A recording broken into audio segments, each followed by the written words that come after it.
Hai 친구들! Welcome to my little Sunnyland channel. If you guys are new, don't forget to click subscribe and also like this video if you're interested in this kind of products I hate and things like that. And if you have any requests, don't forget to comment down below. For today's video, I have something a little bit controversial in beauty world because I feel like not a lot of people talk about them. Some of these products are really overhyped and I thought I would just give you guys my honest opinion about it. It didn't really work out on me, so why don't we just get this video started? I'm gonna go from base makeup all the way to point makeup. So the first thing that I want to talk about is this Clear Clair Mochi BB Cushion Pact. First of all, you guys, the reason why I think this BB cream is not really my style is because of the coverage. You guys know I really love like medium to full coverage type of cushion or foundation in general. So when I got this, I was kind of like, oh, it's okay. Maybe I can, wear them on days where I don't want to put on so much makeup. I just felt like it's not really worth the hype.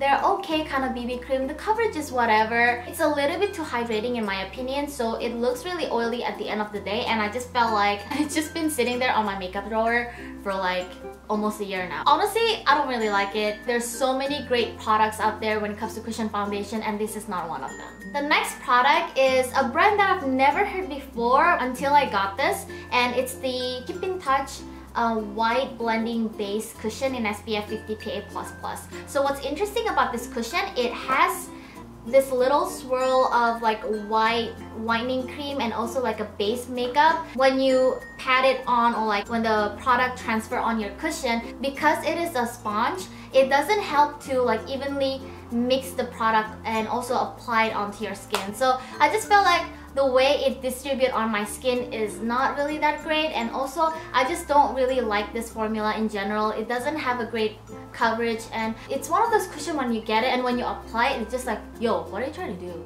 Oh my god, you guys, when I got this product, I had such a high expectation because everybody was raving about the Missha Tension Pact, and honestly I've never tried the Tension Pact before, but I wanted to get the latest one, and this is the Signature Aura Tension from Missha. It claims to be long wearing, it also claims to have really great coverage and things like that, and the most interesting part about this cushion, when you press the product in for the first time, you're gonna get like this type of oily texture. Not the foundation yet, but the first layer, it has this like oily texture skincare stuff in the cushion. You just felt like you lather your skin with oil, and during winter I like applying oil but not too much, but this one, it has really thick consistency of oil on the first layer of the foundation before you really get deep and get more products out of it. So I was really confused in the beginning, but then I was like, oh, maybe it's okay, I'll still try it out. And then the second and the third time I tried to get the product out and when I applied it onto my skin, oh my god, you guys, I was so mad the fact that it looks so cakey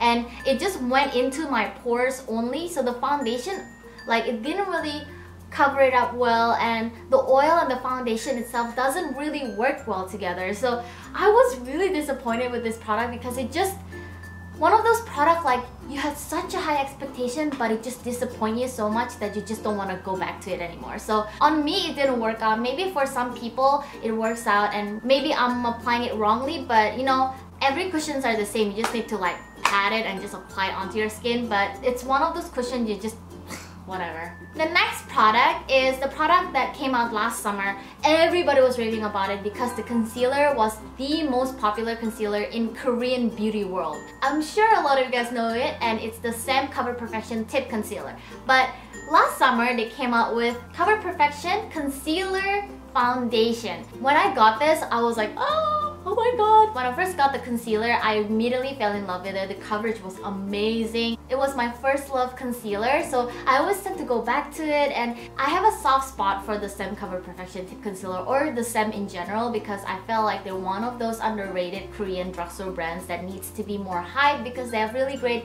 stuff there. When I got this, I had such a high expectation because I know that the coverage is gonna be great and it's gonna apply onto my skin like flawlessly, and it's just gonna sit on my skin really well. That was my expectation. But when I applied this onto my skin, I was like, wait, this felt really thick, one. And then second, throughout the day, it went more and more cakey, and it just felt like my skin refused to have this foundation sitting on it. So it looked really bad, and I was very disappointed with this. And I felt like a lot of people might be biased because you know, they love the concealer so much, so they thought like when the consistency is quite thick, they were like, oh, it's okay and everything. But I just didn't like how it sits on my skin and it just looked really cakey. So yeah, it's really sad that I had such an expectation on this one as well, and it just broke my heart. Now moving on to the eyes, I have this eyeshadow from Etude House and it's called Dear My Enamel Eyes Talk.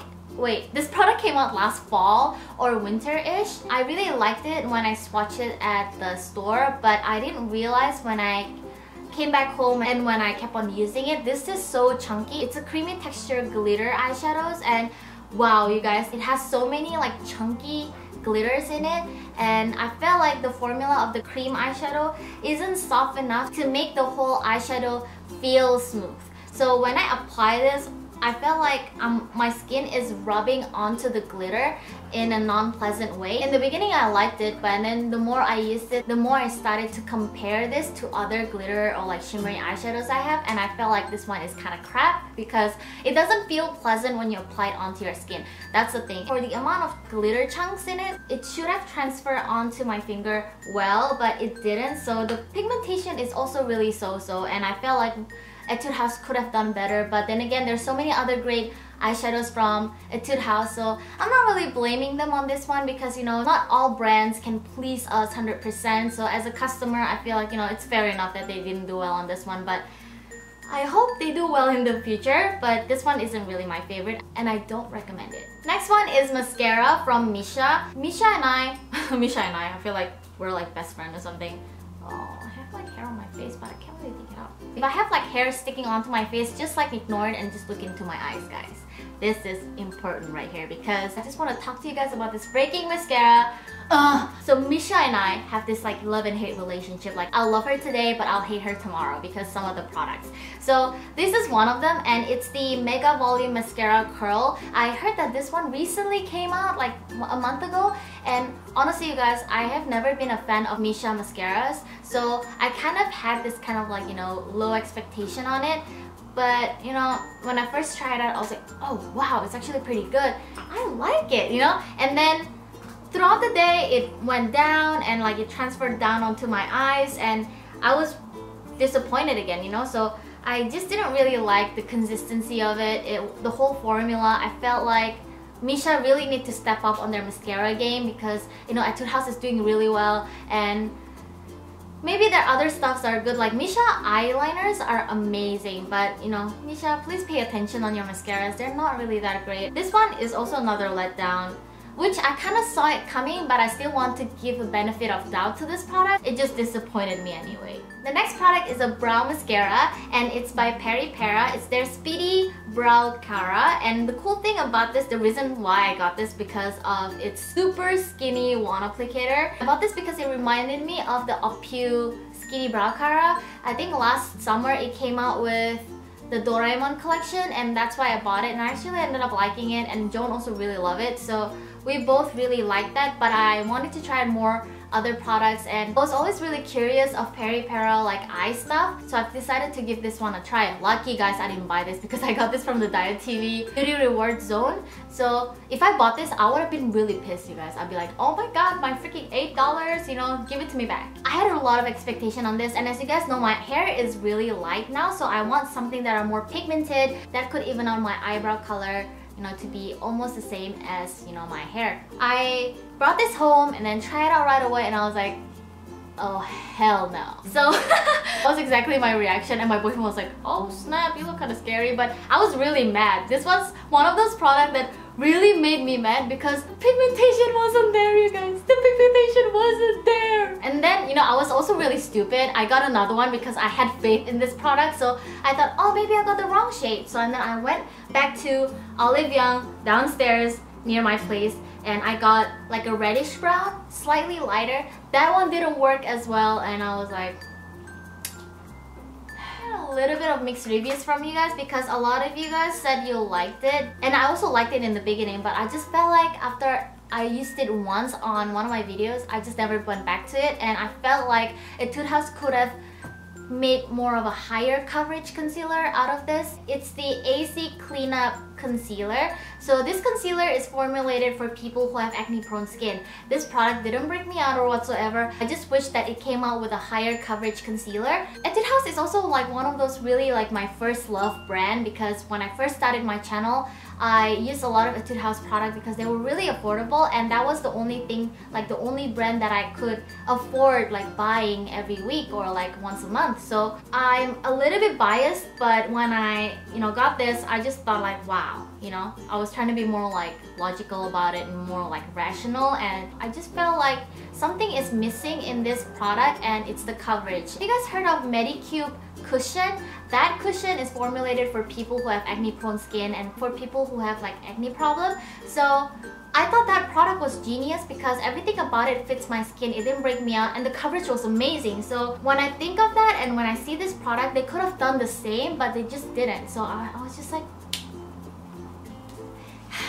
Now moving on to lip products. I only have two because I am very lip product biased, and even though I don't like the formula, I would always try to appreciate the pigmentation, how it applies on my lips and the color, just everything in general. But I really try to be more like, firm and rational about this and be more like not biased. So I came down with two products, and the first two products are by Holika Pro Beauty Enamel Volip Enamel Volip Tint. I think someone on YouTube rave about this, and I actually got it, and I honestly don't like it, because the reason being, this thing is glossy but it doesn't stain your lips. Being in Korea and after trying out a lot of lip products, I felt like so many Korean lip products have a staining power, so I expected it to stain my lips because I thought it would be nice to just, make it look really nice on your lips once you remove it or once you eat something. But this thing is just a straight up gloss,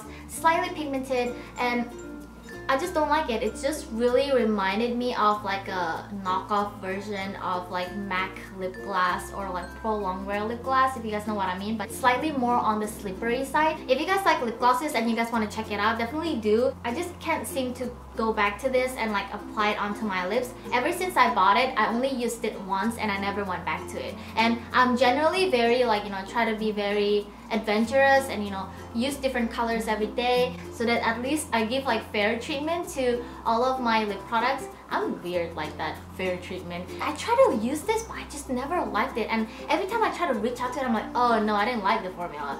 I'm sorry, I remember those days. The last two products that I'm gonna talk to you guys about is actually the best selling products in Korea at Tony Moly. I got this because one of my friends raved on and on about this, and I finally got it. It's the Shocking Lip Perfect Lips.